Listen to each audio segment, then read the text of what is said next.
సృష్టికి కారణభూతుడ నిత్యం దేవదూతలచే పరిశుద్ధుడు పరిశుద్ధుడు పరిశుద్ధుడు అని కొనియాడబడుతున్న మా ప్రియ పరలోకపు తండ్రి, మీ ఘనమైన పరిశుద్ధమైన ఉన్నతమైన శ్రేష్టమైన పవిత్రమైన నామానికి స్తుతులు స్తోత్రాలు చెల్లిస్తున్నాం నాయన. తండ్రి, ఈ ఆరాధనలో ఇంతవరకు మీరు మాకు తోడేమి నడిపించిన విధానాన్ని బట్టి మీకు స్తుతులు చెల్లిస్తూ ఉన్నాం. పాటల ద్వారా ప్రార్థన ద్వారా మీరు మహిమ పొంది ఉన్నారని విశ్వసిస్తూ ఉన్నాం. అందును బట్టి దేవా మీకు స్తుతులు చెల్లిస్తూ ఉన్నాం. అయా, మా నోటి మాటలు మా హృదయ తలంపులు మీ దృష్టికి అంగీకారములవులాగున మమ్మల్ని దీవించి ఆశీర్వదించండి. మాట్లాడబోతుండగా పరిశుద్ధాత్మ శక్తి ఉపకారాత్మక సహాయమును మాతో ఉంచండి. మా ఆత్మీయ జీవితాలకు మీ మాటలు ఎంతో అవసరమైనవి తండ్రి. అటువంటి మీ యొక్క మాటల్ని వాక్యాన్ని మేము బహుశ్రద్ధ కలిగి అయా వినయ విధేయతలు కలిగి విని ఆ వాక్యం ప్రకారము ఈ లోకంలో మా జీవితాలని జీవించుటకు మీ కృప సహాయం దయచేయమని యేసుక్రీస్తు వారి అతి పరిశుద్ధమైన నామమున ప్రార్థించని వేడుకుంటున్నాము పరమ తండ్రి. ఆమేన్. మరొకసారి అందరికీ వందనాలు తెలియజేసుకోవాలి. ప్రియమైనటువంటి దేవుని వాళ్ళారా, గడిచినటువంటి వారము లేదా గడిచినటువంటి అనేక సంవత్సరాలుగా లేదా దినాలుగా దేవుని మాటలు వింటా ఉన్నాం. దేవుని మాటకు ఉన్నటువంటి శక్తి మనందరికీ తెలిసినటువంటిదే. జాగ్రత్తగా ఆలోచించడం ద్వారా సృష్టికర్త అయినటువంటి దేవుడు మనుషులకు ఇచ్చినటువంటి అత్యంత శ్రేష్టమైనటువంటి వరము లేదా వరాలలో ఒకటి ఏదైనా ఉంది అని అంటే మనం మాట్లాడేటువంటి మాట. దేవుడు మనిషికి ఇచ్చినటువంటి శ్రేష్టమైనటువంటి వరాలు లేదా శ్రేష్టమైనటువంటి ఈవులు లేదా శ్రేష్టమైనటువంటి ఒక ధన్యతను మానవునికి ఇచ్చాడు అని అంటే అది మనం మాట్లాడేటువంటి మాట. మాట చాలా శక్తివంతమైంది. జాగ్రత్తగా ఆలోచించండి. దేవుడు సర్వసృష్టిని ఏ విధంగా తయారు చేశాడండి? సర్వసృష్టిని ఏ విధంగా? ఎవరి మాట అది? దేవుని మాట. జాగ్రత్తగా ఆలోచించారు. దేవుని మాట చేత సర్వసృష్టిని కలగజేసినటువంటి దేవుడు ఆ మాటని ఎవరికి ఇచ్చాడండి? సమస్త ఈ భూప్రపంచంలో అనేక జీవరాశులు ఉన్నాయి. ఆలోచించాలి. అనేకమైనటువంటి జీవరాశులు ఉన్నాయి. ఏ జీవరాశికి కూడా దేవుడు ఏమి ఇవ్వలేదు? మాటని ఇవ్వలేదండి. ఎవరికి ఇచ్చాడు మాటని? మనిషికి ఇచ్చాడు. అంటే మనలో ఉన్నటువంటి భావాన్ని వ్యక్తపరిచేటువంటి అత్యంతమైనటువంటి ఒక శ్రేష్టమైనటువంటి విధానాన్ని అది ఎవరికి ఉందండి? దేవునికి. అంతేనా? దేవుడి తర్వాత ఎవరికి ఇచ్చాడు దాన్ని? మనిషికి ఇచ్చాడు. అంటే అది ఎంత శక్తివంతమైనదో, అది ఎంత విలువ కలిగిందో, అది ఎంత ప్రాధాన్యత కలిగిందో మనం అందరం కూడా అర్థం చేసుకోవాల్సినటువంటి అవసరం ఉంది పిల్లగా. జాగ్రత్తగా మాటను గురించినటువంటి తన సృష్టిని మాట ద్వారా తయారు చేసినటువంటి దేవుడు మానవునికి ఆ మాటనిచ్చి అది కేవలం మనం ఏమనుకుంటా ఉన్నామంటే మాట అనగానే అది ఒక సంభాషణ సాధనంగా మనం అనుకుంటా ఉన్నాం. జనరల్గా మనం ఏంటి దేని గురించి అండి అని అంటే ఒకరితో ఒకరు సంభాషించుకోవడానికి, ఒకరి భావాలు ఒకరు వ్యక్తపరచుకోవడానికి మాట ఉపయోగపడుతూ ఉంది. దాంతో పాటుగా అది ఒక పెద్ద బాధ్యతగా దేవుడు మనకి ఇచ్చారండి. మాట్లాడడం అనేది ఏంటది? ఒక బాధ్యత. ఆత్మీయంగాను ఎదగడానికి, ఈ లోకంలోనూ ఎదగడానికి ఈ మాట అనేది ఎంత ఉపయోగపడతా ఉన్నది అనేది వాళ్ళ మనకు అర్థం కావాల్సినటువంటి అవసరం ఉంది. ఎందుకనంటే ఒకవేళ మనం మాట్లాడలేదనుకోండి, మాట్లాడకుండా ఏంటి పరిస్థితి? ఆ మధ్యలో ఒక సినిమా వచ్చింది, ఉంటారు అక్కడ పుష్పక విమానం అనేటువంటి ఒక సినిమా వచ్చింది. ఆ సినిమాలో మాటలు ఉండవు, అసలు మాటలే ఉండదు సినిమా అంతా కూడా. అంటే మాట లేకపోతే ఏ విధంగా అర్థమవుతుంది అంటే అది కష్టం, అర్థం చేసుకోవడానికి కష్టమవుతుంది. ఎదుటి వ్యక్తికి మన భావము అర్థం కాదు. ప్రియమైనటువంటి వాళ్ళ జాగ్రత్త. అందుకే ఆ మాట ఎంత పవర్ఫుల్ అని అంటే ఇవాళ మనం ఆలోచన చేయాలి. ఒక మనిషిని మాట ఏం చేయగలుగుతుంది? చంపివేయగలుగుతుంది. ఒక మనిషి చచ్చిపోయేటువంటి మనిషిని కూడా ఏం చేయగలుగుతుందంటే అది నిలబెట్టగలుగుతుంది. అంత శక్తివంతమైనది మాట. ప్రియమైనటువంటి వాళ్ళ చాలా మంది మాట్లాడుతూ ఉంటారు, తూటా కంటే మాట అది ఎంతో పవర్ఫుల్ అట. తూటా కంటే తూట ఏం చేయగలుగుతుంది? ప్రాణాన్ని తీయగలుగుతుంది. అదొకటే శక్తి ఉంది దానికి. దాని మాటకి ఏముంది?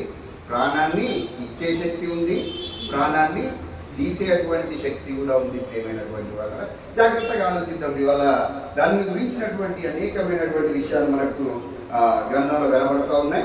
మనం మాట్లాడే మాటల ద్వారా ఏం జరుగుతూ ఉంది, ఏం జరుగుతూ ఉంది మాటల ద్వారా? ఇవాళ చాలా కుటుంబాలు విడిపోతూ ఉన్నాయి, చాలా స్నేహితులు విడిపోతూ ఉన్నారు, చాలామంది బంధువులు విడిపోతూ ఉన్నారు, చాలా రకాలైనటువంటి అనర్థాలు జరుగుతూ ఉన్నాయి. దీనివల్ల మాటల వల్ల. అంతేనండి, ఒక దెబ్బ కొట్టినా మనం మర్చిపోతామాట, కానీ ఒక మాట ఎప్పటిదాకా గుర్తుంటుందంట, అది జీవితాంతం గుర్తుంటుందంట అది. అంతేనా? అంతేనండి. ఒక శరీరం అయినటువంటి గాయానికి ఒక మందు ఉంటుంది, ఏదో ఆయింట్మెంట్ చూసుకుంటే అది తగ్గిపోతుంది. కానీ మాట వల్ల హృదయం గాయపడ్డదంటే అది ఎప్పటికీ మానే ఉన్నటువంటి స్థితిలోకి వెళ్ళిపోతుంది. ఇక జాగ్రత్తగా మాటల గురించి దేవుడు ఏం చెప్తా ఉన్నాడు, మన మాటలు ఏ విధంగా ఉండాలని కోరుకుంటా ఉన్నాడు. దేవుడు మానవునికి ఇచ్చినటువంటి ఆ శక్తివంతమైనటువంటి ఆ సాధనం ఏదైతే, ఆ మాటని ఏ విధంగా ఎక్కడ ఎలా ఉపయోగించాలి అని అంటా ఉన్నాడు అనేటువంటి విషయాలను మనం జాగ్రత్తగా ఆలోచిస్తే పిల్లరా, దావీదు భక్తులు మాట్లాడినటువంటి ఒక చక్కటి మాటని వల్ల మనం ఆలోచన చేద్దాం. దావీదు మాట్లాడినటువంటి కీర్తనాకారుడైనటువంటి దావీదు రాసినటువంటి 19వ కీర్తన 14వ వచనాన్ని మనం చూద్దాం. యెహోవా నా ఆశ్రయ దుర్గమా, నా విమోచకుడా, నా నోటి మాటలను నా హృదయ ధ్యానమును నీ దృష్టికి అంగీకారములవును గాక. కీర్తనాకారుడు రాసినటువంటి దావీదు భక్తుడు రాసినటువంటి చక్కటి కీర్తనలో ఏం చెప్తా ఉన్నాడు? నా నోటి మాటలు, అదే రీతిగా నా హృదయ ధ్యానములు నీ దృష్టికి అంగీకారములు అవునుగా. ఎవరి దృష్టికి అంటండి? ఎవరి దృష్టికి? దేవుని దృష్టికి ఏమవ్వాలట? మన నోటి మాటలు ఎట్లా ఉండాలంటే ఆయన దృష్టికి అంగీకారం లేకుండా. అర్థమవుతా ఉందండి? మన మాటలు ఏ విధంగా అవుతా ఉన్నాయంటే మనుషుల దృష్టికి అంగీకారం అవుతా ఉన్నాయేమో, మనుషులను సంతోషపరిచే విధంగా మాట్లాడుతూ ఉన్నామేమో, లేదా మనుషులను కించపరిచే విధంగా మాట్లాడుతూ ఉన్నామేమో. కానీ దావీదు ఏమంటా ఉన్నాడండి అని అంటే, మీరు మనుషుల దృష్టికి ఏ విధంగా మాట్లాడినా అది లేకపోతుందో తర్వాత అది నెక్స్ట్ ఆలోచన చేద్దాం. కానీ నువ్వు మాట్లాడేటువంటి మాట, ఆ శక్తివంతమైనటువంటి ఆ మాట ఏదైతే ఉందో, దేవుని తర్వాత కేవలం మనుషునికి మాత్రమే దేవుడు ఇచ్చినటువంటి ఆ శ్రేష్టమైనటువంటి వరంలో ఉన్నటువంటి ఆ మాట ఎవరికి అంగీకారం కావాలట? ఎవరికి అంగీకారం? దేవునికి అంగీకారం కావాలని అంటా ఉన్నాడు పిల్లరా. ఇంకో మాట వాడాడు అక్కడ, నా మాటలను నా హృదయ ధ్యానమును నీ దృష్టికి అంగీకారము. రెండు విషయాలు రేపరుస్తూ ఉన్నాడు. ఏంటట? నోటి మాటలు, అదే రీతిగా నీ హృదయ ధ్యానం ఏదైతే ఉందో, నీ హృదయం ఏదైతే ఉందో, నీ హృదయం ఏ ఆలోచనలు ఉంటా ఉన్నాయో, నీ హృదయం ఏ తలంపుతో నిండి ఉంటా ఉన్నదో, నీ హృదయం యొక్క స్థితి ఏ విధంగా ఉంటా ఉన్నది అని ఆలోచన చేస్తే అది ఎవరి దృష్టికి అంగీకారం అంట? మనకు వచ్చేటువంటి ప్రతి ఆలోచన, ప్రతి తలంపు కూడా ఎవరికి ఇష్టమై ఉండాలి? దేవునికి ఇష్టమైనటువంటిదిగా, దేవునికి అంగీకారమైనటువంటిదిగా ఉండాలని ఆలోచన చేద్దాం. హృదయానికి మాటకి ఇంకేసి మాట్లాడుతూ ఉన్నాడు దావీదు. అర్థమవుతా ఉందండి? దేనికట? హృదయానికి ప్లస్ మనం మాట్లాడేటువంటి మాటను రెండు జతపరిచి మాట్లాడుతూ ఉన్నాడు. ఈ రెండింటికి సంబంధం ఉందే, ఉందా లేదా? ఈ రెండింటికి సంబంధం ఉంది. ఎట్లా సంబంధం ఉంది ఈ రెండింటికి? ఆలోచన చేయండి. ఎట్లా ఉంది? ఎవరెవరమ్మా చెప్పింది? ఎవరు? Very good, very good. దేవుడికి మహిమ. హృదయము నిండిన దాన్ని బట్టి ఏం మాట్లాడదట? నోరు మాట్లాడుతూ ఉంది. హృదయంలో నీ ఆలోచనలు ఏ విధంగా ఉన్నాయో, నీ తలంపులు ఏ విధంగా ఉంటా ఉన్నాయో. నువ్వు ఒకవేళ దేవునితో బాగా ప్రయాణం చేస్తూ ఉన్నామా, నిరంతరం బైబిల్ చదువుతూ ఉన్నాం, నిరంతరం సహవాసం చేస్తూ ఉన్నాం పరిశుద్ధులతో, నిరంతరం ప్రార్థనలో గడుపుతూ ఉన్నామని అంటే మన నోటి నుండి ఏమొస్తాయన్నమాట? ఏమొస్తాయి? దేవుని మాటలు. ఆ దేవుని మాటలు ఎవరికి అంగీకారం అవుతాయి? దేవునికి దృష్టిగా ఏమవుతాయి? అంగీకారం. నిరంతరం మనం ఏం చేస్తూ ఉన్నాం? ఇప్పుడు నేను చెప్పిన విధానం మంచి భక్తులు చేసేటువంటి పని. మన గురించి మాట్లాడుతున్నాం. మనం ఏం చేస్తూ ఉన్నాం? నిరంతరం ఏం చేస్తూ ఉన్నాం? బయలు చదువుతూ ఉన్నాం, ప్రార్థన చేస్తూ ఉన్నాం, చేస్తూ ఉన్నాం. ఆలోచన చేయండి. ఎవరి జీవితాలు వాళ్ళు వ్యక్తిగతంగా ఆలోచన చేసుకుందాం పిల్లరా. ఏంటట? దేవుని దృష్టికి ఎట్లా ఉండాలని? నీ హృదయ ఆలోచనలు, నీ హృదయ తలంపులు, నువ్వు మాట్లాడేటువంటి ప్రతి మాట కూడా ఆయనకు అంగీకారంగా ఉండాలంటే నీ హృదయం ఫస్ట్ మారాలని చెప్తా ఉన్నాడు. అర్థమవుతోందండి? మన హృదయం మారితే ఏమొస్తాయి? మన నోటి నుండి ఏమొస్తాయండి? మంచి మాటలు, దేవునికి ఇష్టమైనటువంటి మాటలు, దేవుని దృష్టికి అంగీకారములైనటువంటి మాటలే మన నాలుక లేదా మన నోటి నుండి వెలువడతాయి. అంటే దేవునికి ఎప్పుడైతే నువ్వు దగ్గరగా ఉంటావో, దేవుని విధి విధానాలు ఎప్పుడైతే నీ జీవితంలో లేదా నీ హృదయంలో కూడుకట్టుకొని పోతూ ఉంటాయో అప్పుడు మాత్రమే నీ నోరేం ప్రవర్తిస్తుంది? దేవుని యొక్క మాటల్ని లేదా దేవుని విషయాల్ని మనం సంభాషణ చేయగలుగుతూ ఉంటాం. నిజంగా ఇవాళ చాలా చాలా చాలా సందర్భాలలో దేవుని మాటలు ఎక్కువ మాట్లాడక్కర్లా, లోకంలో ఉన్నటువంటి మాటలను ఎక్కువ మాట్లాడుతూ ఉన్నాం, లోకరీతిగానే ఎక్కువ మాట్లాడుతూ ఉన్నాం. ఎందుకు అంటే మన హృదయంలో ఏముంది? మన హృదయం ఏముందండి? మన హృదయం అంతా దేంతో నిండిపోయింది? లోకంతో నిండిపోతూ ఉంది, లోకస్తులతో నిండిపోతూ ఉంది, లోక స్నేహంతో నిండిపోతూ ఉంది. అందుకే వాళ్ళు మాట్లాడినటువంటి మాటల్ని మన జీవితంలో కూడా మనం క్రైస్తవులమన్న సంగతి మర్చిపోతూ ఉన్నాం, మన పరిశుద్ధులమన్న సంగతి మర్చిపోతూ ఉన్నాం. అయ్యో మనం ఈ మాట మాట్లాడకూడదే అనేటువంటి విషయాన్ని కూడా మనం మర్చిపోతూ ఉన్నాం. అంటే మన హృదయం దేంతో నిండిపోయింది? లోకంతో నిండిపోయింది. లోకస్తులు లేని విధంగానే ఇవాళ మనము మాట్లాడుతూ ఉన్నటువంటి అది అంగీకారం అవుతుందా దేవుడికి? అది దేవునికి ఇష్టమవుతా ఉందండి? దేవుని దృష్టికి అది ఏమాత్రము అంగీకారము కాదు అని చెప్తా ఉన్నాడు. ప్రియమైనటువంటి వాళ్ళ దేవుని దృష్టికి మన మాటలు చాలా ఎట్లా ఉండాలట? అంగీకారమైనటువంటి హృదయంలో తలంపులు అంటే చూడండి, హృదయము మార్కు సువార్తలో చెప్తా ఉన్నాడు. మార్కు సువార్త మార్కు సువార్త 7:20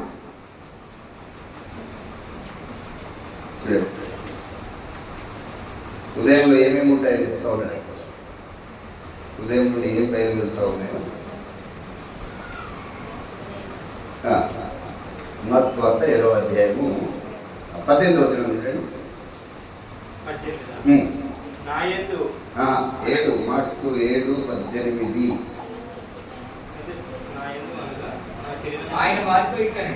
ఎక్కడ చూస్తున్నావు రాజా?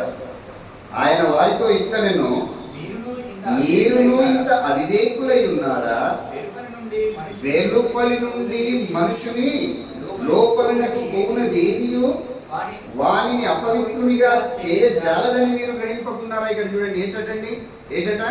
వెలుపలి నుండి మనుషుని లోపలికి వెళ్ళేది ఏం చేయదట? వాడిని అపవిత్రునిగా చేయొద్దు అని అంటా ఉన్నాడండి. నిజమేనా?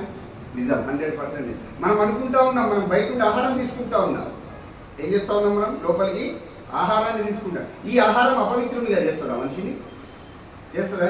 ఇవాళ చాలా మంది అనుకుంటా ఉన్నారు, మేము ఇది తినం, అది తినం, అదైతే అపవిత్రం అయిపోతాం, ఇదైతే అపవిత్రం అయిపోతాం. అది నీ శరీరం గురించి అయితే ఇబ్బంది లేదు, కానీ నువ్వు తినేటువంటి ఆహారం నిన్ను ఏం చేయదట? నువ్వు బయట నుండి తీసుకునేటువంటిది ఏది కూడా నిన్ను ఏం చేయదు? అపవిత్రునిగా చేయదట. చదవండి, కంటిన్యూ. అది వాని జాగ్రత్త చూడాలండి. మీరు ఏదైతే బయట నుండి తీసుకుంటా ఉన్నారో అది ఎక్కడికి ప్రవేశించదు? అది హృదయంలోకి ప్రవేశింపదు. జాగ్రత్త, ఇది జాగ్రత్తగా అందరూ ఆలోచించాలి. అది హృదయంలోకి ప్రవేశింపదు, అది నీ కడుపులోనికి ప్రవేశిస్తుంది. కడుపులోనే ప్రవేశించి బహిర్భూమిలో విడవబడును. ఇట్లు అది భోజన పదార్థములన్నిటినీ పవిత్రపరచును. మనుష్యుని లోపలి నుండి బయలు వెళ్ళునది మనుష్యుని అపవిత్రపరచును.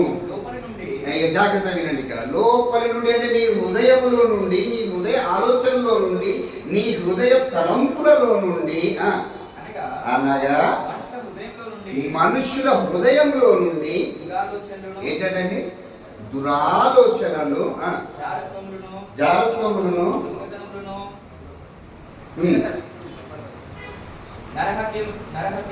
నరహత్యలను, వ్యభిచారములను, లోభములను, చెడుతనములను, కృత్రిమమును, కామ వికారమును, మత్సరమును, దేవదూషణయు, అహంభావమును, అవివేకమును వచ్చును. ఈ చెడ్డవన్నీ లోపలి నుండియే బయలు వెళ్ళి మనుషుని ఏం చేస్తా ఉన్నాయంటే అపవిత్రపరుస్తూ ఉన్నాయి. ప్రియమైనటువంటి వాళ్ళ చూడండి, హృదయంలో ఏమున్నాయంటే ఇప్పుడు హృదయంలో ఏమేమి ఉంటా ఉన్నాయి?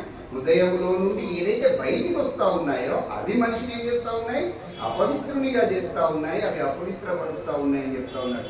హృదయం ఏమున్నాయట? దురాలోచనలు, దొంగతనము, వ్యభిచారము, ఇంకా రకరకాలైనటువంటి విషయాలు చెప్పాడు అక్కడ.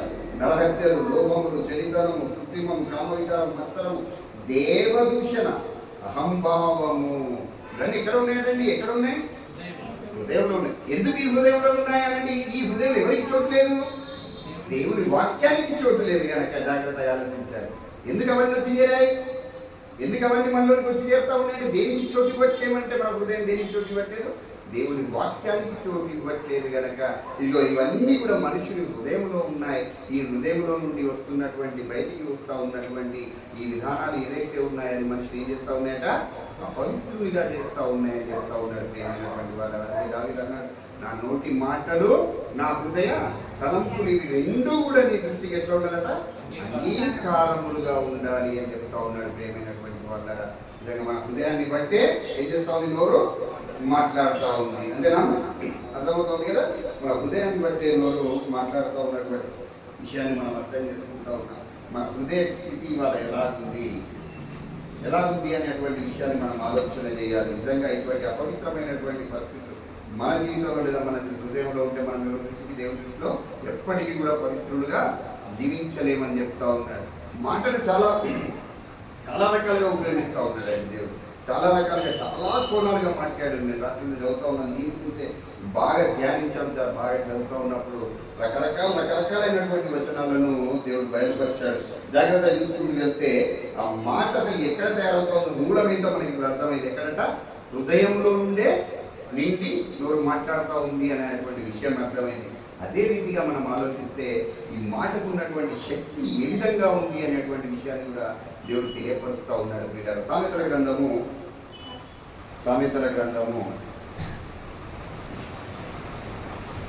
18వ అధ్యాయము 21వ వచనాన్ని చూడండి.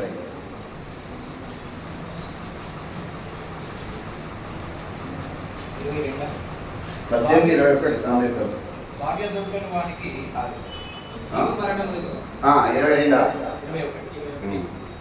22 జీవ మరణములు. చూడండి ఎంత ఎంత ఎంత పవర్ఫుల్ స్టేట్మెంట్ అంటే దేవుడు ఇస్తా ఉన్నాడు. ఏంటట? జీవ మరణములు దేని వశంలో ఉన్నాయట? అవి నాలుగు అంటే నీ మాట వశంలో ఉన్నాయని చెప్తా ఉన్నాడు. నిజంగా అసలు జీవ మరణాలు ఎవరి చేతిలో ఉన్నాయండి? అర్థమవుతా ఉందా మీకు? జీవమరణాలు ఎవరి చేతిలో ఉన్నాయి?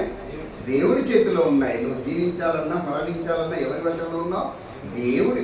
ఆ తర్వాత ఏం చెప్తా ఉన్నాడండి దేవుడు? జీవ మరణాలు ఎవరి వశంలో ఉన్నాయట? నాలుక వశంలో ఉన్నాయని అంటూ ఉన్నాడు. పిల్లరా, ఎంత పవర్ఫుల్ ఇవాళ మనకు అర్థం కావాలి. మన మాటలు, మనం మాట్లాడుతూ ఉన్నటువంటి మాటలు ఎంత శక్తివంతమైనవి అన్నారు. అర్థమవుతా ఉన్నాయి. ఒక పేషెంట్ దగ్గర డాక్టర్ వెళ్తూ ఉన్నాడండి. ఒక పేషెంట్ దగ్గర డాక్టర్ వెళ్తూ ఉన్నాడు. ట్రీట్మెంట్ వేరే విషయం. ట్రీట్మెంట్ జరుగుతూ ఉంది. ట్రీట్మెంట్ జరుగుతూ ఉన్నటువంటి క్రమంలో డాక్టర్ గారు లేదా మనమే పలకరించడానికి వెళ్ళినప్పుడు ఎటువంటి మాట మనం మాట్లాడితే అతనికి శక్తి వస్తుందండి. అర్థమవుతా ఉందా? ఎట్లా మాట్లాడాలి అక్కడ? అన్నా ధైర్యం కలిగించేటువంటి మాట. అన్నా నీకేమి అవదన్నారు. ఎవరున్నారు? ఏమవుతుంది ఉండడానికి? దేవుడు ఉన్నాడు. ఏం చేస్తూ ఉంది మాట? అతను ఏం కలిగిస్తూ ఉంది? ధైర్యాన్ని కలిగిస్తూ ఉంది. నిజంగా ధైర్యం కలిగినటువంటి వాడి ఆయుష్ ఏమవుతుంది? పెరుగుతూ ఉంది. అంటే ఇక్కడ జీవం మరణాలు దేంట్లో ఉన్నాయంటూ ఉన్నాడు. అంటే నువ్వు జీవించేటువంటి శక్తిని ఇవ్వడానికి నీ మాట ఏమవుతా ఉంది? ఉపయోగపడతా ఉంది. అదే రీతిగా మరణం అంటే అదే పేషెంట్ దగ్గరికి వెళ్ళి అన్నా ఇంత దూరం అయిపోయినావు అన్న, అదే మొన్న సేమ్ ఇట్లాంటి పరిస్థితి వచ్చిందన్న ఒక ఆయనకు, సేమ్ ఇంతకంటే నీకంటే ఇంకా చిన్న వయసే అన్న, కానీ ఏమైపోయిందో చనిపోయిండు అన్న, దూరం అన్నాం అనుకోండి. ఏది పరిస్థితి? వాడి బతికేటోడు ఏమైపోతాడు? అంటే వాటిలో ధైర్యం ఏం పోతా ఉంది? కోల్పోతా ఉన్నాడు. మన మాట ఎట్లా ఉందంటే రెండు ఉందండి. మాటకి ఎన్ని ఉన్నాయట? రెండు ఉన్నాయని చెప్తా ఉన్నాడు. జీవం ఇచ్చేటువంటి శక్తి ఉంది, మరణం ఇచ్చేటువంటి శక్తి ఉంది. జీవింపజేయగల శక్తి వల్ల దేవుని తర్వాత మానవుని యొక్క మాటకి ఇచ్చేటువంటి దేవుడి వల్ల అర్థం కావాలి మనకు. ఎంత శ్రేష్టమైనటువంటి జీవితం లేదా ఎంత శ్రేష్టమైనటువంటి దాన్ని మనము అనుభవిస్తూ ఉన్నాము ఇవాళ మనకు అర్థం కావాలి. మన మాట వల్ల ఒక మనిషి ఏమవుతాడు? బ్రతకగలడండి. మీరు ఆలోచన చేయండి. చాలా సందర్భాలలో అన్న వచ్చి మాట్లాడింది, పోయి ఆ తమ్ముడు వచ్చి మాట్లాడింది, లేదా అక్క వచ్చి మాట్లాడింది, లేకపోతే నేను ఏమైపోయేవాడినో, లేకపోతే నేను ఆత్మహత్య చేసుకునేవాడిని, లేకపోతే ఇంకేదో చేసుకునేవాడిని, నా జీవితం అయిపోయిందని ఆయన వచ్చి ఏం చేసినాడు? నాకు ధైర్యాన్ని ఇచ్చిండు, భయపరిచిండు, నన్ను ఆదరించిండు అనేటువంటి తరచుగా వింటా ఉన్నాం మాటలు మనం. అదే సేమ్ టైము చనిపోయినటువంటి వాళ్ళని, ఆత్మహత్య చేసుకున్నటువంటి మాటలు ఉన్నటువంటి వాళ్ళని వెనక మనం ఆలోచిస్తే వాళ్ళని మాటల ద్వారా ఏం చేస్తూ ఉన్నారు, వేరే తీస్తూ ఉన్నటువంటి పరిస్థితి కూడా కనబడుతూ ఉంది పిల్లరా. అంటే మాటకు ఉన్నటువంటి శక్తి మనకు అర్థం కావాలి. అర్థమవుతా ఉందా? ఏంటంటే ఏది శక్తి? రెండు ఉంది, జీవింపజేయగలదు, అది మరణింపజేయగలదు అని చెప్తా ఉన్నాడు. అదే రీతిగా మనం ఆలోచిస్తే, అదే విధంగా మనం ఆలోచిస్తే పిల్లరా, సామెతల గ్రంథము 12వ అధ్యాయము 18వ వచనాన్ని చదివాడు. కత్తిపోటు వంటి మాటలు పలుకువారు కలరు, జ్ఞానుల నాలుక ఆరోగ్యదాయకము. ఏంటంటే రెండు చెప్తా ఉన్నాడు ఇక్కడ మంది. ఎట్లా ఉన్నారట మనుషులు? కత్తిపోటు వంటి మాటలు పలుకువారు కలరు. విన్నారా లేదా? కత్తిపోటు వంటి మాటలు, ఇంకేం ఆయుధం అవసరం లేదు ఇక మనిషిని చంపేయడానికి. అలా మాటలతోనే మనుషులను ఏం చేస్తూ ఉన్నారట? చంపివేస్తూ ఉన్నారు. కత్తిపోటు వంటి మాటలు కలవారు. జ్ఞానుల నాలుక ఆరోగ్యదాయకము. అంటే రెండు రకాలైనటువంటి మాటలు మాట్లాడేటువంటి రెండు రకాల ప్రజల గురించి చెప్తా ఉన్నాడు పిల్లరా. కత్తిపోటు వంటి మాటలు మాట్లాడేవారు కలరు అని అంటా ఉన్నారు. నిజంగా మనం అంటే ఎంత శక్తి ఉందండి మాటకి? ఎంత శక్తి ఉంది? కత్తిపోటు కూడా అవసరం లేదండి చంపడానికి. కత్తి, గన్ను, తుపాకీ, ఏ ఆయుధం కూడా అవసరం లేకుండా మనం మాట్లాడేటువంటి ఆ మాట ఏం చేస్తూ ఉందట? చంపివేసేటువంటి స్థితిలోనికి తీసుకెళ్తా ఉంది. నిజంగా జ్ఞానులు ఏం చేస్తూ ఉన్నారు? జ్ఞానుల నాలుగు ఏం చేస్తుందట? అది ఆరోగ్యదాయకం, అది జీవింపజేసేటువంటి విధానంలో ఉంది అని చెప్తా ఉన్నాడు. జాగ్రత్త, మనం మాట్లాడేటువంటి ప్రతి మాట కూడా జాగ్రత్తగా మాట్లాడాలండి, చాలా జాగ్రత్తగా ఆచితూచి మాట్లాడాలి. ఏది పడితే అది మాట్లాడడానికి లేము మనం, ఏది పడితే అది మాట్లాడడానికి అస్సలే లేని పిల్లలు. దేవుని పిల్లలుగా, క్రైస్తవులుగా, దేవుని చేత దేవుని రాజ్యంలో వారసులుగా ఉండబోతున్నటువంటి మనం ఈ లోకంలో జీవిస్తూ ఉన్నటువంటి క్రమంలో మనకు ఇష్టానుసారమైనటువంటి మాటలను మాట్లాడడానికి అసలే లేదు అని చెప్తా ఉన్నాడు. ఉందండి కత్తిపోటు వంటి మాటలు. నీ మాటల వలన ఒక జీవితం బాగుపడాలి, ఒక జీవితం ఎవరైనా బాగుపడాలి, ఒకరికి కీడు అనేది జరగకూడదని చెప్తా ఉన్నాడు. నేను జరగకపోయినా పర్లేదు, జనరల్గా మనం మాట్లాడుతూ ఉంటాం. మన వాళ్ళు ఒకరికి నేను జరగకపోయినా పెద్ద ఇబ్బంది కాదండి, కీడు మాత్రము జరగొద్దండి. అది ఎట్లా జరుగుతూ ఉంది? ఎట్లా జరుగుతూ ఉంది? మనం మాట్లాడేటువంటి మాటల ద్వారా జరుగుతూ ఉంది అని చెప్తున్నాడు. అందుకే కత్తిపోటు వంటి మాటలు ఉన్నాయట, అనేక రకాలైనటువంటి మాటలు ఉన్నాయి. ఇంకా ముందరికి వస్తే కత్తిపోటు వంటి మాటలు అంటా ఉన్నాడు. మన మాటలు అగ్నితో పోలుస్తూ ఉన్నటువంటి పరిస్థితి కూడా కనపడతా ఉంది. మాటలు దేంట్లో పోల్చాడు యాకోబు? అగ్నితో పోలుస్తూ ఉన్నాడు. ఒకసారి చూద్దాం. యాకోబు పత్రిక 3వ అధ్యాయము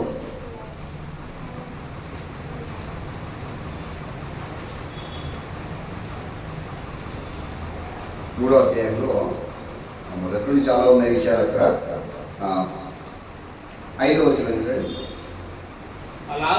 అలాగుననే నాలుక కూడా చిన్న అవయవమైనను బహుగా అదిరిపడును.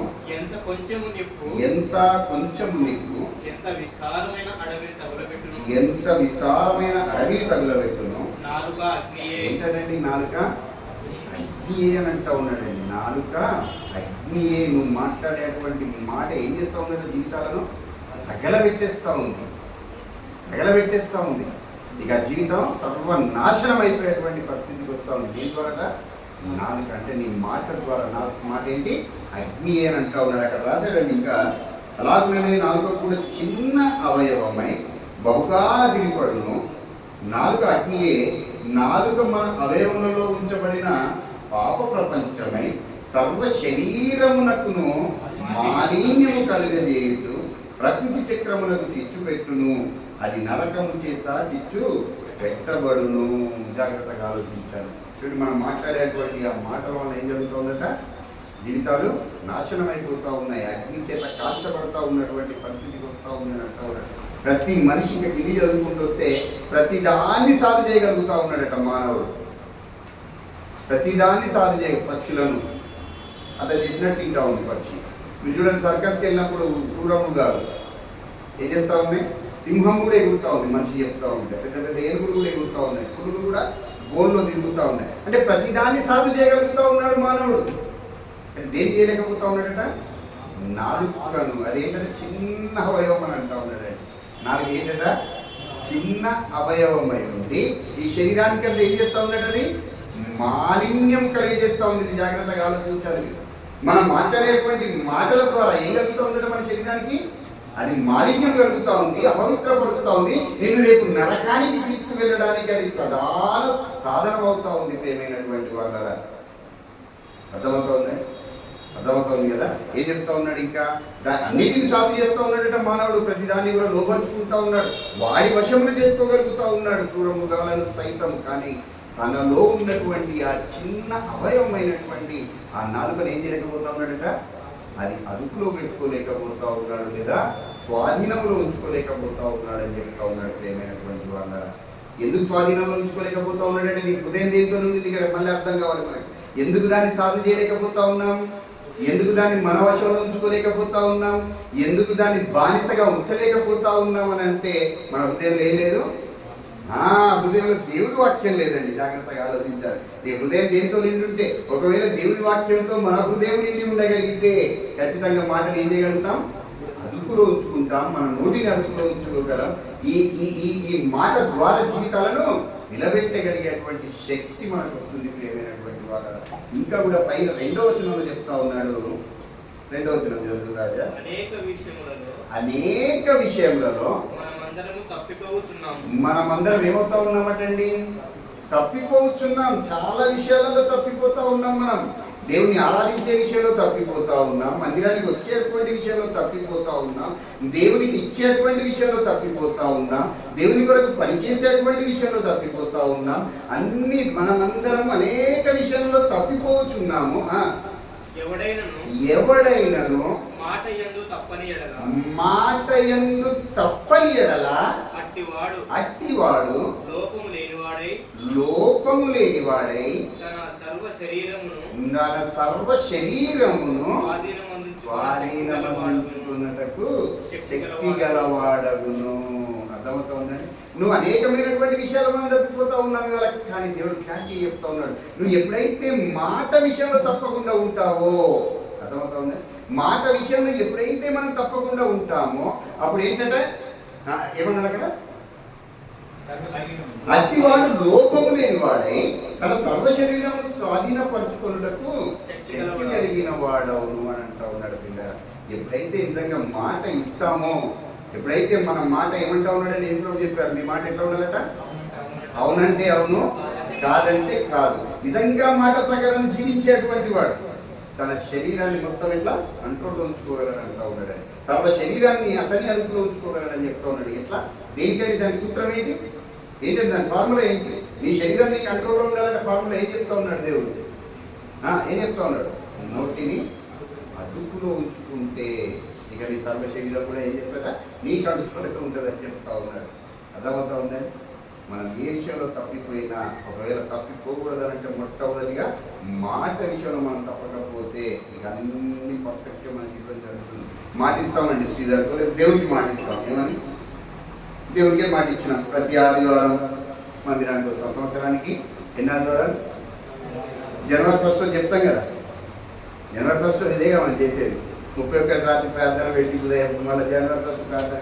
ఫస్ట్ మన మనసులో అనుకునేది, ప్రభువా ఈ సంవత్సరం అంతా కూడా ప్రతి ఆదివారం క్రమం తప్పకుండా నేను మందిరానికి వస్తాను. ఏమిచ్చావు దేవునికి? మాట. అర్థం చేసుకోవాలండి. ఏమిస్తావు? దేవునికి మాట ఇస్తా ఉన్నావు. ఈ మాటలు నువ్వు తప్పకపోతే, అర్థమైందా? 52 వారాలు నువ్వు ఖచ్చితంగా నువ్వు ఇచ్చిన మాట ప్రకారంగా మందిరానికి వస్తే ఇక అక్కడ నుండి నీ జీవితం ఏమవుతుంది? ఇక నీలో ఉన్నటువంటి ప్రతి లోపం కూడా దాన్ని సవరించుకోవడానికి గొప్ప అవకాశం కలుగుతుంది. కానీ 52 వారాలు వస్తామని మాటిస్తాం. ఎన్ని వారాలు వస్తాం? వచ్చేలా 52 వారాలు?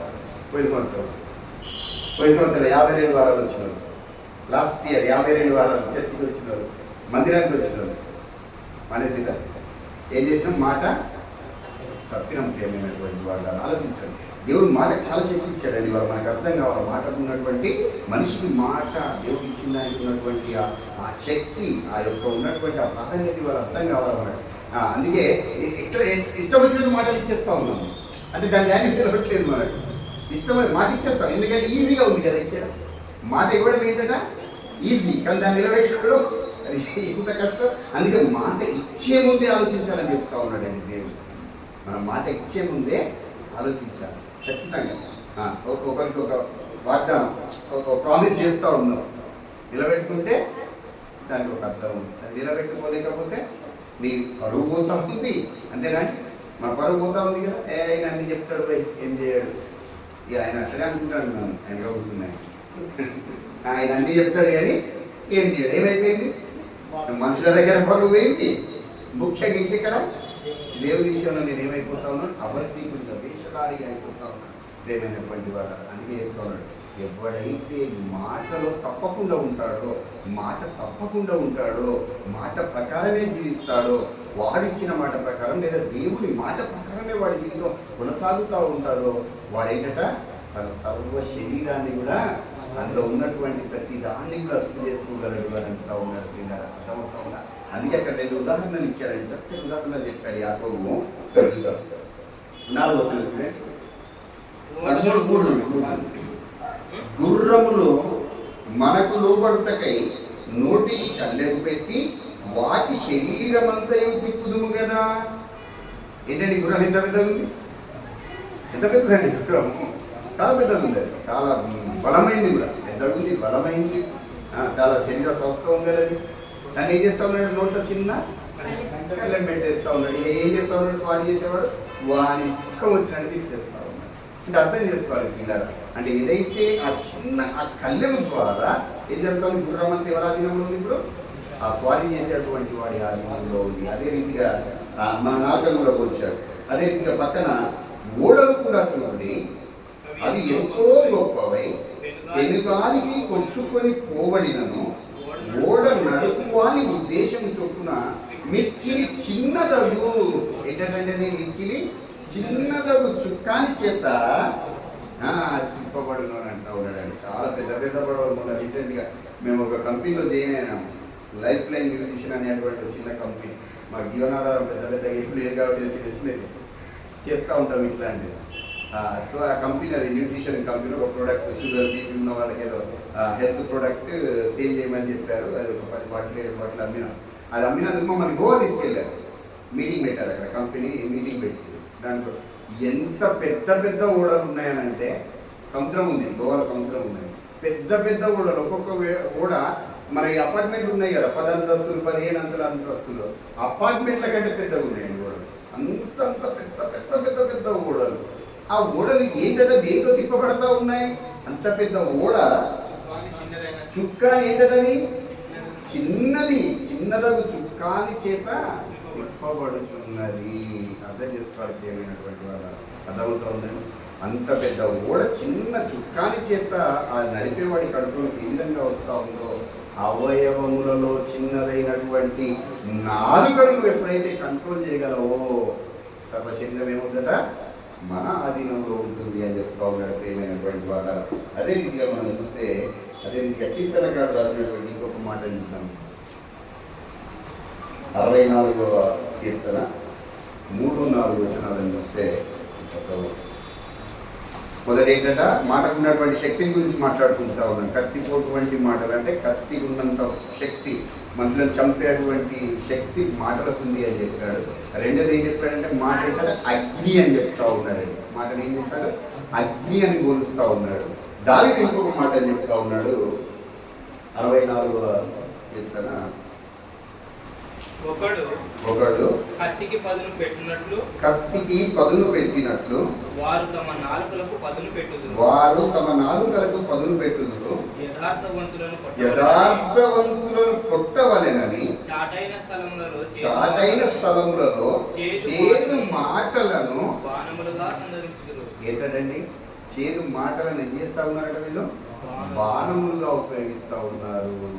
ఇంకొక ఆయన ఏం చేస్తా ఉన్నాడట? తన నాలుకను కత్తి వలె పదును పెడతా ఉన్నాడట. ఇక ఏ ఆలోచనలు, అవతలో నెట్లే చేసేయా, యువతలో నెట్లేసేయా, వాడు ఎదుగుతూ ఉన్నాడు, వాడిని ఎట్ల కిందికి లాగేయా, ఇవన్నీ ఎక్కడి నుండి వస్తూ ఉన్నాయి? హృదయంలో నుండి వచ్చి వీడు ఏం చేస్తూ ఉన్నాడు? ఇక ఈ మాటల ద్వారా ఎదుటి వ్యక్తిని ఏం చేస్తూ ఉన్నాడటంటే వాడు కించపరుస్తూ ఉన్నాడు, లేదా అవహేళన చేస్తూ ఉన్నాడు, లేదా చంపడానికి కూడా వెనకాడనటువంటి పరిస్థితి కనబడతాం. యథార్థవంతులను కుట్టవలెనని చాటైన స్థలములలో చేదు మాటలను బాణములుగా సంధించు అని చెప్తా ఉన్నాడు. ఇలా ఇద్దరి సంభాషణ ఉంటే మూడో వ్యక్తి గురించి మాట్లాడితే ఏం మాట్లాడతాం? మంచి మాట్లాడతాం. ఆలోచించండి, ఇద్దరు వ్యక్తులు మాట్లాడుకుంటా ఉన్నాం, నేను మా కూడా మాట్లాడుకుంటా ఉన్నాం, మూడో వ్యక్తి సందర్భం వచ్చింది, ఏదో ఆ అమ్మాయి గురించి ఇంకో అమ్మాయి గురించి ఏదో సందర్భం వచ్చింది. మంచి ఏమన్నా మాట్లాడతామా? కొద్దిగా మాట్లాడతాం. మంచి చెడు మన సంభాషణలో మీరు జాగ్రత్తగా చూడండి. ఇలా ఫోన్లు చేసుకుంటా ఉన్నాం, ఫోన్లలో మాట్లాడుతూ ఉన్నాం. మనం ఫోన్లలో మాట్లాడేటప్పుడు మన గురించి తక్కువ ఉంటుంది, ఏ ఇద్దరు వ్యక్తులు మాట్లాడుకుంటా ఉన్నారో వాళ్ళ గురించి తక్కువ ఉంటుంది, మూడో వ్యక్తి గురించి దైనందిన జీవితం జరుగుతున్నాయి, ఇవన్నీ ఎక్కువ ఉంటారు సంభాషణ. ఏం చేస్తూ ఉన్నాం? బాణాలు వేస్తూ ఉన్నాం. బాణాలు లెక్క మన మాటలు ఏమవుతూ ఉన్నాయి? ఎదుటి వ్యక్తిని చీల్చేసేటువంటి పరిస్థితికి వెళ్ళిపోతూ ఉన్నాయి. అందుకే చెప్తా ఉన్నాడు, యథార్థవంతులను కొట్టేవాడు చాటైన స్థలంలో చేదు మాటలు బాణములుగా సంధించు అని అంటా ఉన్నాడు. అంటే చెడ్డ మాటలు కావచ్చు, కించపరిచేటువంటి మాటలు కావచ్చు, వాళ్ళని అవమానపరిచేటువంటి మాటలు కావచ్చు, అసహ్యపరిచేటువంటి మాటలు కావచ్చు. మీకు ఏం చేస్తా ఉన్నమాట? మాటలు ఎట్లేస్తా ఉన్నాం? ఇక వేసినంటే తుది తప్పదు. మరి ఇక మన మాట ఎట్లుంటుంది? ఇక గతమే ఇక కరెక్ట్. ఎవరికి తగలాలో వాళ్ళకి ఎక్కడ తగలాలో అంత పర్ఫెక్ట్గా వేయగలుగుతూ ఉన్నాం మాటల్ని చెప్తా ఉన్నాడు. జాగ్రత్త, కత్తిపోటువంటి మాటలు ఉన్నాయి, అదే రీతిగా చేదు మాటలు, చెడ్డ మాటలు, అసఖ్యమైనటువంటి మాటలు బాణము లెక్క గురిపెట్టి కొడుతూ ఉన్నామట. వాడు ఎక్కడో ఉంటాడు, ఎక్కడో ఉంటుంది చిన్న బెల్లం పిల్ల, ఎక్కడో ఉంటాడు మాకు కెనడా, ఎక్కడో ఉంటాడు ఇంకొకడు, ఒకడో దెబ్బాయిలో ఉంటాడు. కానీ ఏం చేస్తూ ఉంది మాట? వాడిని ఏం చేస్తూ ఉంది? బాణం లెక్క ఇక్కడ నుండి కొడితే కథం. ఇక వాడు అక్కడ మనిషి, ఇక వాడు వేసే పరిస్థితి లేదు. ఇక వాడు ఆ మాటలు చుట్టే తిరుగుతూ ఉండాలి. మన జీవితం అంతా దాని చుట్టూ ఇట్లా నన్ను ఎందుకన్నారు? నేను ఏం చేయలేదు కదా, అయ్యో నాకు ఎందుకు ఈ నిందలు, నాకు ఎందుకు ఈ అవమానాలు, ఎందుకు ఇట్లా మాట్లాడుతూ ఉన్నారు నా గురించి? ఇక వాడు ఏంటి మొత్తం మొత్తం ఇక వాడు అదే అదే అదే చక్రంలో ఉండాల్సినటువంటి పరిస్థితి. జాగ్రత్త పేరైనటువంటి వాళ్ళు మన మాటకి ఎంత శక్తి ఉందో ఇవాళ మనము అర్థం చేసుకొని అంటూ ఉన్నాడు. అందుకే జాగ్రత్తగా ఆలోచిస్తే చెప్తా ఉన్నాడు, వ్యర్థమైనటువంటి మాటల వల్ల ఏ విధమైనటువంటి దేవుని ఉగ్రత మన మీదకి వస్తుంది ఇవాళ. మనకు అది అర్థం కావట్లేదు, అర్థం కాక మనం మాట్లాడేస్తా ఉన్నాం. దానివల్ల ప్రమాదం, దానివల్ల ఉగ్రత, దానివల్ల నష్టము, దానివల్ల మనం దేవుడికి ఎంత దూరం అయిపోతూ ఉన్నాం అనేటువంటి స్థితి మనకి ఎప్పుడైతే తెలియదో మనం ఏం చేస్తూ ఉన్నామంటే ఆ స్థితిలోకి వెళ్ళిపోతూ ఉన్నాం. ఇవాళ మనం తెలుసుకోవాలి. దానివల్ల దేవుడి ఉగ్రత మన మీదకి వస్తూ ఉందని చెప్తా ఉన్నాడు పిల్లలు. ఎఫెసీలకు రాసిన పత్రిక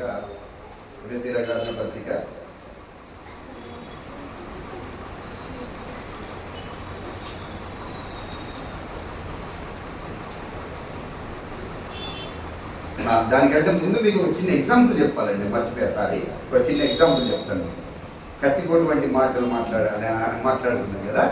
ఒక తండ్రి ఏం చేస్తూ ఉన్నాడంటే, ఒక తండ్రి కొడుకు మధ్యలో సంభాషణ జరుగుతుంది. జాగ్రత్తగా వినండి.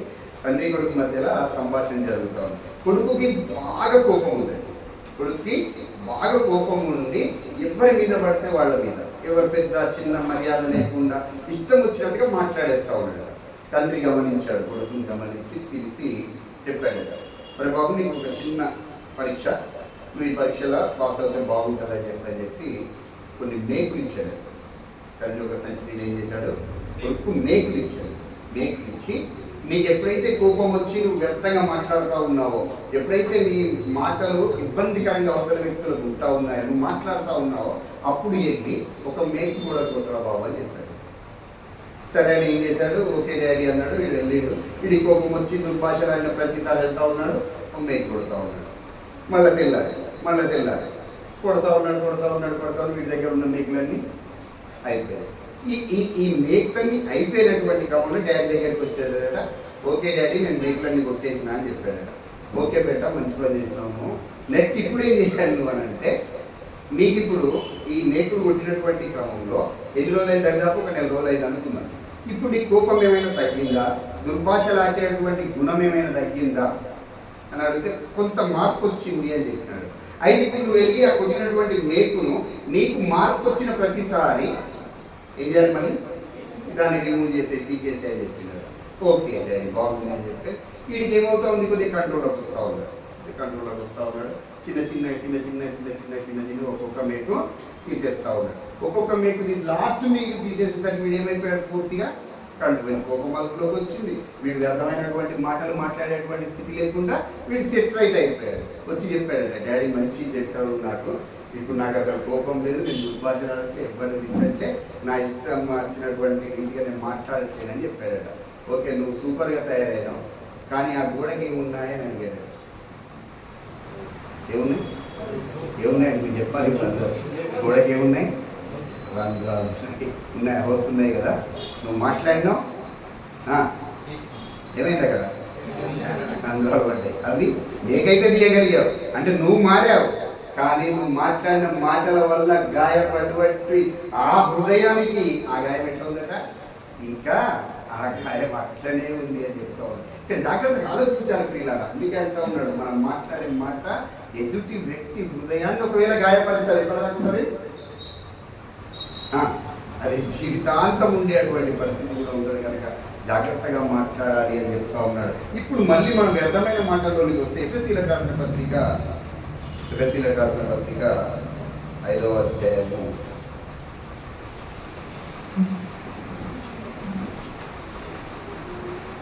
6వ వచనం. వ్యర్థమైన మాటల వలన ఎవడును మిమ్మును మోసపరచనీయకుడి. ఏంటంటే వ్యర్థమైనటువంటి మాటలు మాట్లాడే వాళ్ళు ఏం చేస్తూ ఉన్నారు? మోసం చేస్తూ ఉన్నారు ఎదుటి వాళ్ళని. ఇంకా పక్కన ఏమంటా ఉన్నాడు? ఇట్టి క్రియల వలన దేవుని ఉగ్రత అవిధేయులైన వారి మీదికి వచ్చును కనుక అట్టి వారితో మీరు పాలివారై ఉండకుడి. వ్యర్థమైనటువంటి మాటలు మాట్లాడటం వలన ఏం చేస్తూ ఉన్నారంటే మనల్ని మోసం చేస్తూ ఉన్నారు. వ్యర్థమైనటువంటి మాటలు వాళ్ళు మాట్లాడుతూ మనల్ని ఏం చేస్తూ ఉన్నారు? వాళ్ళు మోసం చేస్తూ ఉన్నారని చెప్తా ఉన్నారు. మీరు పాత నిబంధన కాలానికి వెళ్ళి చూడండి. పాత నిబంధన కాలంలో ఇశ్రాయేల్ ప్రజలు ఏం చేస్తూ ఉన్నారండి అంటే వ్యర్థమైనటువంటి మాటలు చెప్పేటువంటి, వ్యర్థం అంటే దేవుడు చెప్పనటువంటి మాటలు చెప్పేటువంటి అబద్ధ ప్రవక్తలను లేదా అబద్ధ బోధకులకు వాళ్ళు ఏమైపోతా ఉన్నారు? అట్రాక్ట్ అయిపోతా ఉన్నారు. అర్థమవుతుంది? వ్యర్థమైనటువంటి మాటలు అంటే దేవుడు చెప్పనటువంటి మాటలు. ఈ ప్రవక్తలంతా కూడా పాత నిబంధన కాలంలో ఇశ్రాయేల్ ప్రజల్ని వాళ్ళు ఏం చేశారంటే అదే రీతిగా వ్యర్థమైనటువంటి మాటలు చెప్పి అబద్ధమైనటువంటి మాటలు చెప్పి వాళ్ళని ఏం చేశారయ్యానంటే చెరపట్టుకొని వెళ్ళేటట్టు ఏం చేశారు? ఇర్మియా గ్రంథంలో ఈ మాటలు రాశారు. ఇర్మియా గ్రంథంలో చక్కగా మనకు వివరణ చెప్తా ఉన్నాడు. పిల్లరా ఒకసారి చూద్దాం. ఇశ్రాయేల్ ప్రజలు ఏ విధంగా మోసపోయారు, వారిని మోసపోకుండా ఉండడానికి దేవుడు ఏ విధంగా వారిని హెచ్చరిక చేశాడు అనేటువంటి విషయాన్ని మనం ఇర్మియాలో చూస్తే ఇర్మియా గ్రంథం 29వ అధ్యాయము 8వ వచనం చూడండి.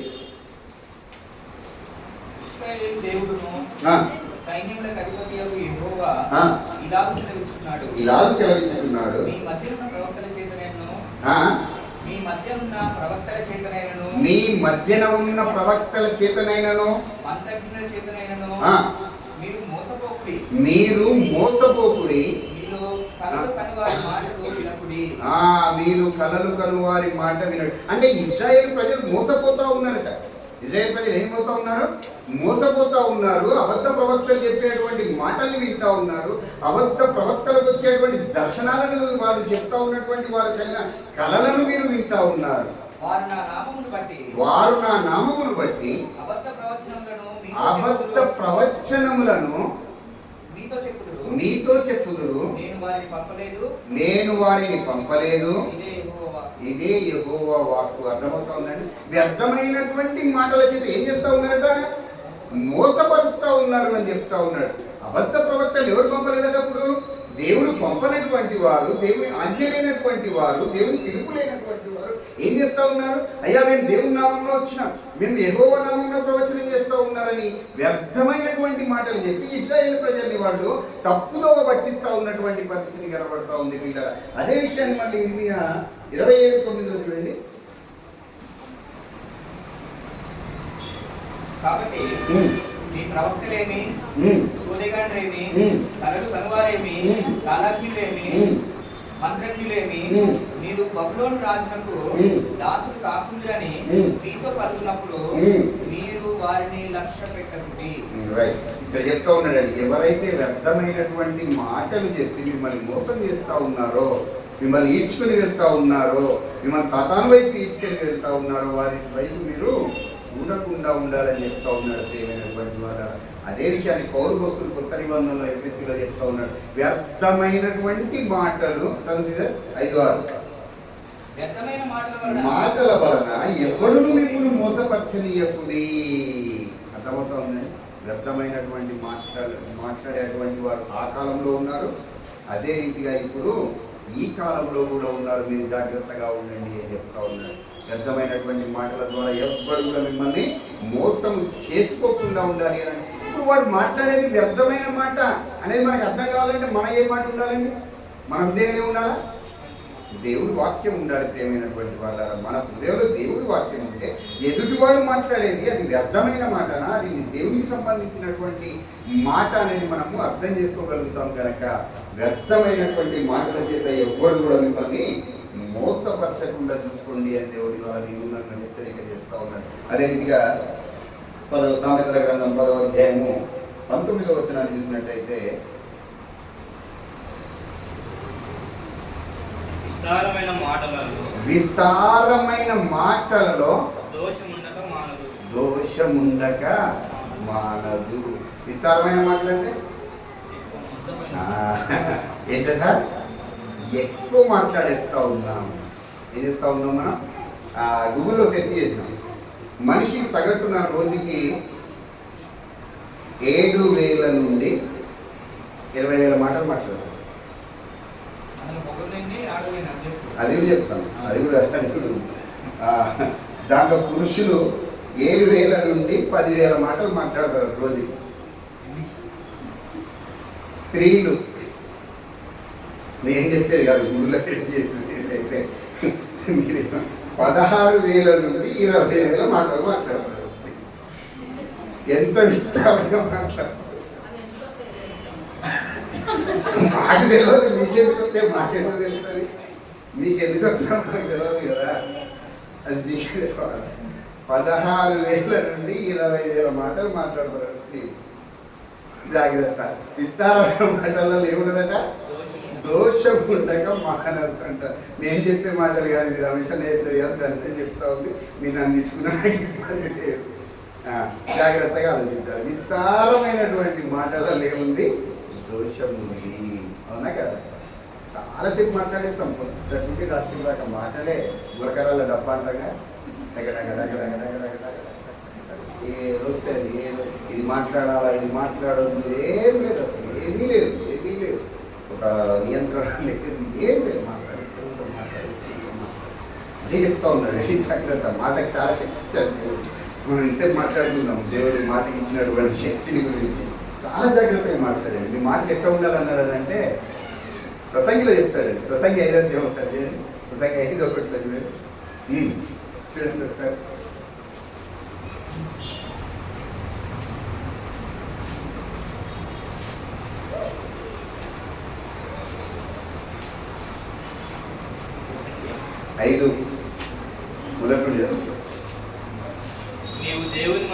జాగ్రత్తగా వినాలండి. నీవు దేవుని మందిరానికి వెళ్ళినప్పుడు నీ ప్రవర్తన జాగ్రత్తగా చూసుకొనుము. బుద్ధిహీనులు అర్పించినట్లుగా బలి అర్పించుట కంటే సమీపించి ఆలపించుట శ్రేష్టము. వారు తెలియకే దుర్మార్గ పనులు చేయరు. నీవు దేవుని సన్నిధిని ఆలోచనగా పలుకుటకు, నీవు దేవుని సన్నిధిని అనాలోచనగా పలుకుటకు నీ హృదయమును త్వరపడనీయక నీ నోటిని ఇంకా చదువు. దేవుడు ఆకాశమందు. జాగ్రత్తగా వినాలండి. దేవుడు ఎక్కడ ఉన్నాడట? దేవుడు ఆకాశమందు ఉన్నాడు. నీవు భూమి మీద నీవు భూమి మీద ఉన్నావు కావున నీ మాటలు కొద్దిగా ఉండవలేను. మనం ఏం చెప్తా ఉన్నాం? విస్తారమైనటువంటి మాటలు. పొదుపు లేదు మాటలకి. అదే డబ్బు అయితే అట్లా మాట్లాడేస్తావా? మాటల వల్ల మీ డబ్బులు జరుగుతుందంటే మాట్లాడతావా అండి? మనం మాట్లాడతావా? అమ్మ బాబోయ్ అదే ఇప్పుడు ఎందుకు మాట్లాడేస్తా ఉన్నాం? కారమైన మాటలేట, కారమైన మాటలు. పొద్దు లేస్తే కష్టం, అసలు అదుపు లేదు, ఏం లేదు. ఈ మాట్లాడే 7,000 నుండి 10,000 మంది పురుషులు అంటే నేను మాట్లాడుతూ ఉన్నాను. దీంట్లో దేవునికి సంబంధించినటువంటి మాటలు ఉన్నాయి. మమ్మల్ని మాకు మీద ప్రశ్న మీకు నెక్స్ట్ ఈ 7,000 నుండి 10,000 మాటలలో దేవునికి సంబంధించినటువంటి మాటలు, లేదా ఇతరుల మేలు కోరేటువంటి మాటలు, లేదా ఇతరులకు ఆశీర్వాదకరంగా ఉండేటువంటి మాటలు, లేదా మన మాటల ద్వారా ఇతర జీవితాలు నిలబెట్టేటువంటి ఆ విధానం ఏమైనా ఈ 7,000 నుండి 10,000లో ఉందా? ఉందండి? ఇలా ఉన్నా కూడా చాలా తక్కువ పర్సెంట్ ఉండొచ్చు, కొద్ది గొప్పగానే చాలా తక్కువ పర్సెంట్. మరి 16,000 నుండి 20,000 మాట్లాడేటువంటి స్త్రీ మరి మీ మాటలలో ఏమన్నా ఉందా? దేవునికి ఇష్టమైనటువంటి మాటలే ఉంటా ఉన్నాయా? నీ మాటలు దేవుని దృష్టికి అంగీకారం అవుతా ఉన్నాయా? మన హృదయ తలంపులు దేవునికి అంగీకారం అవుతా ఉన్నాయా? ఎన్ని మాటలు మాట్లాడుతూ ఉన్నామండి? 20,000 మాటలు అంటే 20,000 పదాలు చేస్తూ ఉన్నాం. ప్రార్థన ఎంతసేపు చేస్తూ ఉన్నాం?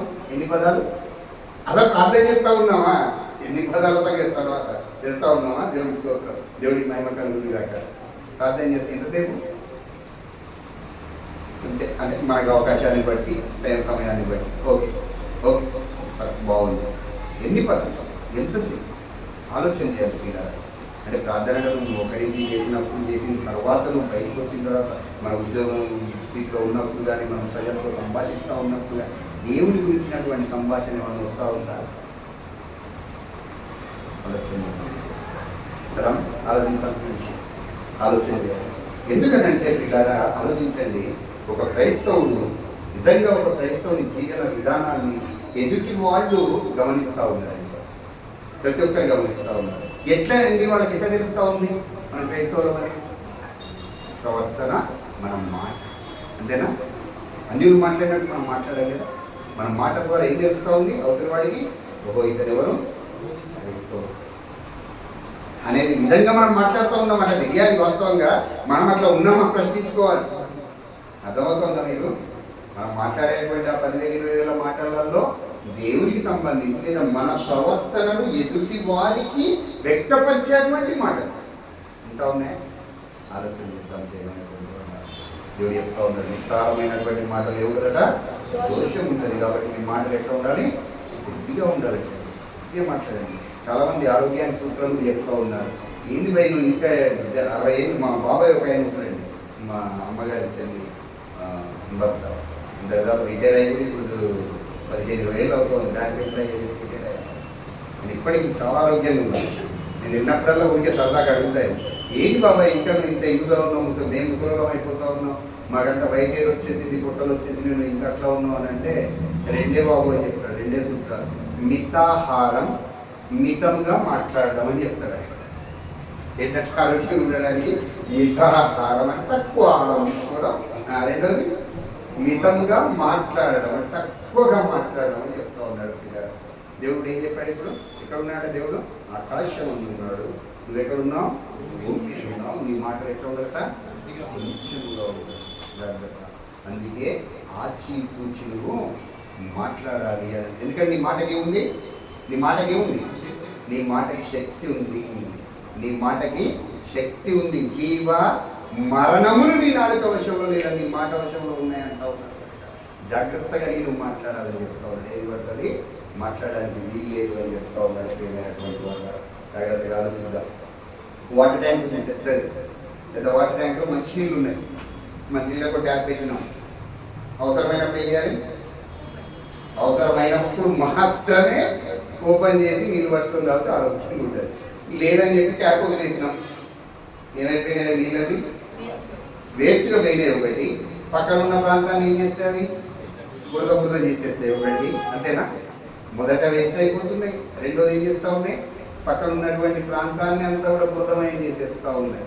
జాగ్రత్తగా ఇక ఆ నీళ్ళన్నీ అయిపోయినాయి అనుకోండి, ట్యాంకులకి వెళ్ళి ఫస్ట్ ఏమొస్తాయి జనరల్గా మంచి నీళ్ళన్నీ వెళ్ళిపోయాయి. కింద అడుగులు ఏముంటాయండి? ట్యాంక్ అడుగులలో ఏముంటుంది? నలకలు, బురద. ఇక నెక్స్ట్ ఏమొస్తాయి? అవన్నీ వస్తాయి. మంచి అన్ని నీళ్ళు అయిపోయినాక అవన్నీ వస్తాయి. అంటే ఇప్పుడు జాగ్రత్తగా మనము ఎంత అవసరం ఉందో అంతే మాట్లాడాలని చెప్తాం. ఎంత అవసరం ఉందో అంతే మాట్లాడాలి. ట్యాంక్ ఇప్పేస్తే ఏమైపోయినాయి నీళ్ళని వృధా అయిపోవడంతో పాటు పక్కన ప్రాంతాన్ని పాడు చేస్తూ ఉన్నాయి. మనం మాట్లాడేటువంటి విస్తారమైనటువంటి మాటల వలన ఏమవుతా ఉందంటే పక్కవాడి జీవితం ఏమైపోతూ ఉంది? పాడైపోతూ ఉందండి, పాడైపోతూ ఉంది. ఆలోచన చేయట్లేదు మనం. పక్కవాడి జీవితాన్ని పాడు చేసే అధికారం నీకు నాకే వచ్చారు అవునా కదా?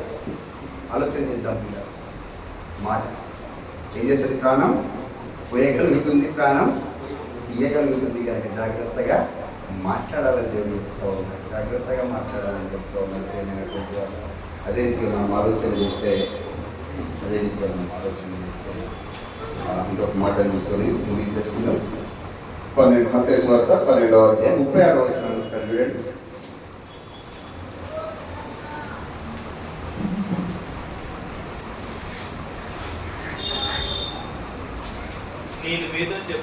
నేను మీతో చెప్పుకునేది మనకు ఎవరు చెప్తా ఉన్నారు మాట? ఎవరండి? యేసుక్రీస్తు ప్రభువు మాట్లాడుతూ ఉన్నారు. నేను మీతో చెప్పుకున్నది ఏమనగా మనుషులు పలుకు ప్రతి వ్యర్థమైన మాటల గురించి విమర్శ దినమునందు ఏం చేయాలట?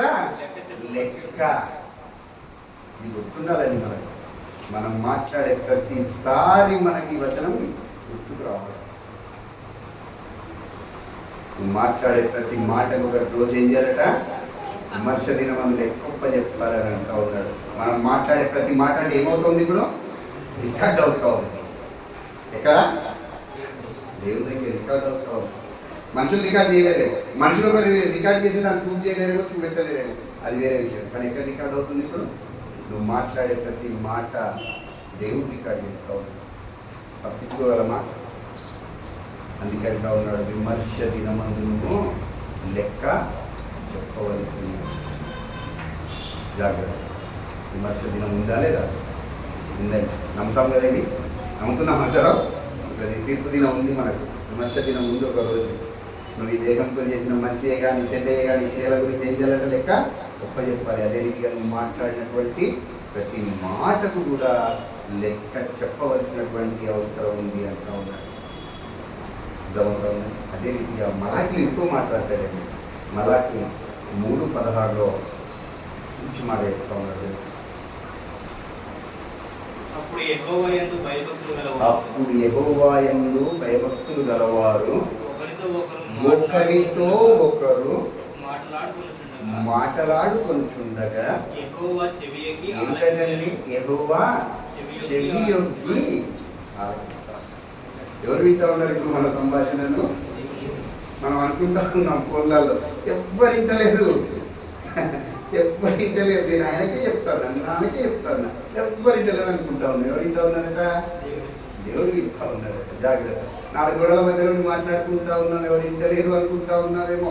ఆల్రెడీ ఆయన చూస్తూ ఉన్నాడు, ఆయన వింటా ఉన్నాడు. నిరంతరమైన చెవులు నువ్వు మాట్లాడేటువంటి ప్రతి మాట వైపు ఉంటా ఉన్నాయి అనేటువంటి విషయాన్ని వల్ల నువ్వు నేను జాగ్రత్తగా గమనించాలి. ప్రేమైనటువంటి స్నేహితులు, అర్థమవుతా ఉందా?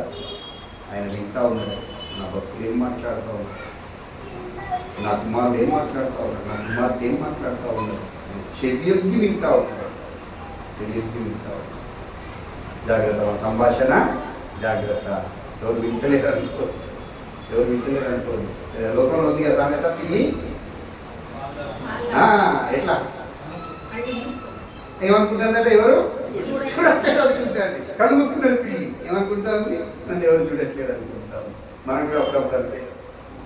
పిల్లి అయితే మనకు అన్ని మాట్లాడితే ఎవరు ఇంటలేరు అనుకుంటాం. అవునా? కూడా అవుతాను మనం కూడా. జాగ్రత్త. చెప్తా ఉన్నాడు, విమర్శ దినమందు లెక్క చెప్పవలసి ఉన్నది. ప్రేమైనటువంటి వాళ్ళ లెక్క చెప్పవలసి ఉన్నది. కనుక ఎట్లా ఉండాలట? ఎట్లా ఉండాలి? ఎట్లా? మన సంభాషణ ఎట్లా ఉండాలని చెప్తా ఉన్నాడు దేవుడు. ఉప్పు వేసినట్టు రుచికరంగా అన్నాడా లేదా? తులసి రాసిన పత్రిక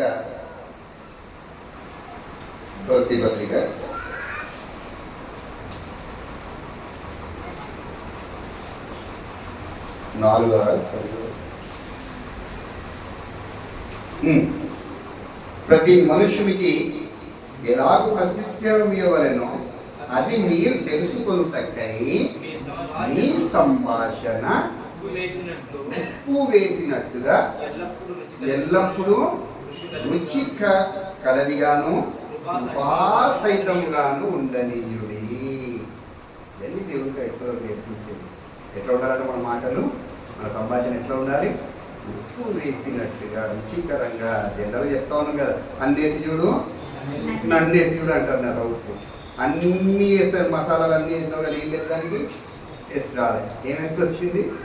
ఉప్పు వేస్తే టేస్ట్ వచ్చింది. అదే చెప్తా ఉన్నాడు. మీ సంభాషణ ఎట్లా ఉండాలి? రుచికరంగా, టేస్ట్ఫుల్గా ఉండాలండి. ఉపాసహితంగా ఉండాలి. నువ్వు మాట్లాడే నీ మాటల వలన ఎదుటివాడికి ఆశీర్వాదం కలగాలి, ఎదుటివాడికి మేలు కలగాలి.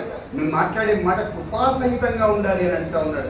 దేవుని యొక్క మహిమ, దేవుని యొక్క శక్తి ఏదైతే ఉందో అతని జీవితంలో నీ మాట ద్వారా కనబడాలి అని దేవుడు కోరుకుంటా ఉన్నాడు. అర్థమవుతా ఉన్నాడు? అర్థం కావాలి. మన మాటల ద్వారా ఇంతవరకు ఎంతమంది గాయపడి ఉంటారు, ఎంతమంది హృదయాలు గాయపడి ఉంటాయి. తెలుసు తెలియక అనేక హృదయాలను గాయపడుతున్నాం, అనేక మందిని బాధ పెట్టాం మన మాటల ద్వారా. ఇవాళ తెలుసుకుందాం మాటకు ఉన్నటువంటి శక్తి, దానిలో వచ్చే అనర్థాలు, దేవుడు మనకి ఇచ్చేటువంటి ఆ తీర్పు దినమందు లెక్క. ఇవన్నీ ఎప్పుడైతే మనకు అర్థమవుతాయో అప్పుడు ఎట్లా ఉంటాయి మన మాటలు? రుచిగా ఉంటాయి. ఇబ్బంది ఉండదు మన మాటలు. అదే రీతిగా ఇంకొక వచనాన్ని చూసుకొని మీరు చేసుకుందాం.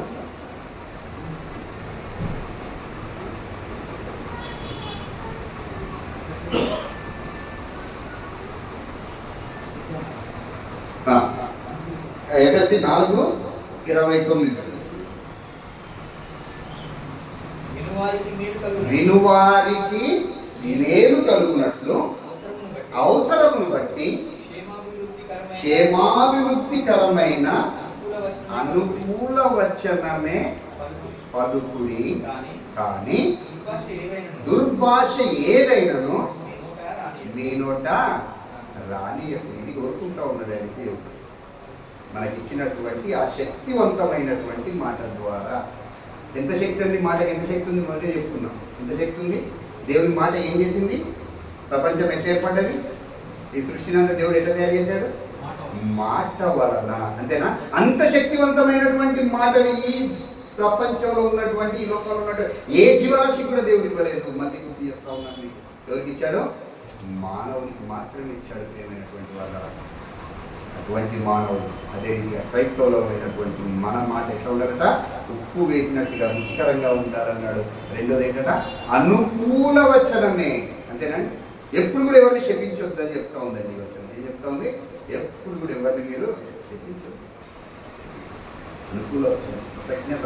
అవుతాడు అన్యుడు, వాడికి తెలియదు. వాడు ఏం చేస్తాడు? మనల్ని శపిస్తాడు. మనం ఎవరు నేర్పిన వారు? దేవుని నేర్పిన వారు, దేవుని పిల్లలు, దేవుని చట్టం తెలిసిన వారు, దేవుని ధర్మశాస్త్రం తెలిసిన వారు, దేవుని న్యాయవిధులు తెలిసిన వారు. మనం ఏం చేయాలి? నీకు అంటా ఉన్నాడు కదా, ఏం చెప్పాడు? అపకారం చేసిన వాడిని కూడా నువ్వు అపకారమే చేయి అని చెప్పాడు దేవుడు. నేను తిట్టినా, నేను దుర్భాషలాడినా నువ్వేం చేయాలట? ఇవాళ ఏం చేయాలి? అనుకూల వచ్చిన, కృతజ్ఞత వచ్చిన, వాళ్ళు దీవించుకోవాలి, ఆశీర్వదించు. దేవుడిని దీవించును కాక జరుగుతుందా కదా? దేవుడిని దీవించును కాక అంటే జరుగుతుందా కదా? ఇవాళ ఏమంటా ఉన్నాం? దేవుడు నిన్ను దీవించును కాక అనగానే అందరం ఏమంటా ఉన్నాం? ఆమేన్ అంటే ఏమవుతుంది? అడుగునుగా. మన మాటకి దేవుడు దీవించాడంతా ఇచ్చాడు. అనుకూల వచ్చిన ఎవరిని కూడా కించపరచడానికి మనం లేదు, ఎవరిని కూడా అసహ్యపరచడానికి మనం లేదు, ఎవరిని కూడా అవమానపరచడానికి మనం లేదు, ఎవరిని కూడా చిన్న చూపు చూడడానికి మనము లేము. అందరూ ఏంటంటే దేవుని దృష్టి గౌరవం, అందరూ సమానం అని చెప్తా ఉన్నాడు. దేవుడు అందరూ సమానం అని చెప్తా ఉన్నాడు. కనుక జాగ్రత్త కలిగి దేవుడు ఇచ్చినటువంటి ఈ శక్తివంతమైనటువంటి ఈ సాధనం చేత అనేకులను దేవుని యుద్ధకు నడిపించడానికి మన మాటల్ని వాడదాం. అంతేనండి. సర్వలోకంలోకి వెళ్ళి సర్వ సృష్టికి వార్తను ప్రకటించుడి. అర్థమవుతుందా? ఈ మాట వాళ్ళు ఏం చేయాలంట? మీరు వార్తను ప్రకటించుడి. నమ్మి బాప్తిస్మం పొందినవాడు రక్షింపబడును, నమ్మని వానికి శిక్ష నింపబడను. పేతురు మాట్లాడాడండి. చూశారు కదా అపోస్తలుల కార్యాలు చదివిన 2:42-36 మీరు మనం చదువుకుంటూ వస్తే మొదటి ప్రసంగంలో పేతురు మాట్లాడుతూ ఉన్నాడు. పవర్ఫుల్ ఫీజ్ ఇస్తూ ఉన్నాడు. ఎంతమంది? 3,000 మంది బాప్తిస్మం పొందారు. అర్థమవుతుందా? ఇవాళ మన మాటలు ఎట్లా అనేకులు నశించిపోతున్నటువంటి ఆత్మలు ఎక్కడికి? దేవుని యొద్దకు నడిపించేటి అటువంటి రీతిలో మన మాటలు ఉండాలని దేవుడు కోరుకుంటా ఉన్నాడు. అతి కృపాటి దేవుడు మనందరికీ అనుగ్రహించును గాక. ఆమె థ్యాంక్ యూ. అందరికీ వందనములు. ముందున్న కార్యక్రమాన్ని సహోదరు రాజా గారు వచ్చి చేయవలసి